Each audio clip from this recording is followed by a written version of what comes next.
காதலிச்ச பொண்ணை கல்யாணம் பண்ணி கைப்பிடிக்கிறதுக்காக மணமேடையில் காத்திருக்கிறது எந்த அளவுக்கு ஒரு சுகமோ, அதை விட அல்டிமேட்டான இன்னொரு சுகம் ஒன்று உண்டு. அதுதான் கன்ஃபார்ம் ஆன சீட்டில் காலை நீட்டி உட்காந்து படுத்து கிடக்கிறதுக்காக நடைமேடையில் காத்திருக்குது. அதை அனுபவிச்சு எனக்கு மட்டும்தான் புரியும். Express via Thanjavur Kumbakonam Mayiladuthurai is expected to arrive on platform number 1. உண்மையிலேயே நம்ம ஊர் ஸ்டேஷன்லாம் வந்து எப்பயுமே தக்க தக்க தக்க தக்கன்னு இந்த தீ மிதிக்கிற மாதிரியே இருக்கும் எப்பயுமே.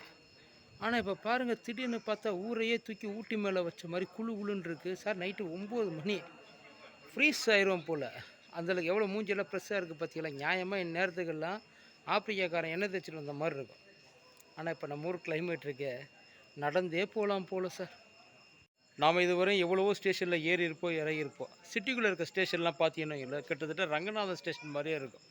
அதில் உள்ளே ஏற வந்தவன், ஏற்றி விட வந்தவன், சகட்டு மேனிக்கு எல்லோரும் உள்ளே தள்ளி விட்டு வேடிக்கை பார்ப்பாங்க.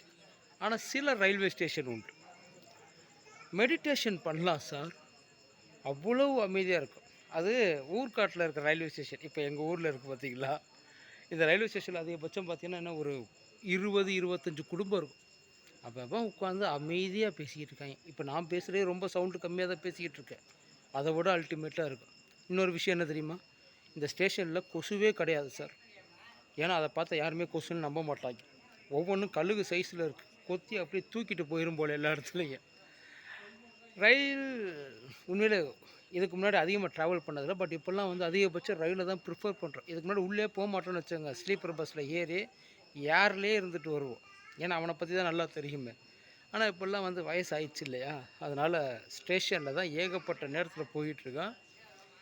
உங்களோட ட்ரெயின் அனுபவம், நீங்கள் ட்ரெயின் ட்ராவலை எந்த அளவுக்கு விரும்புகிறீங்க? நல்ல நிகழ்ச்சிகள் ஏதாச்சும் ஒன்று சொல்லுங்கள்.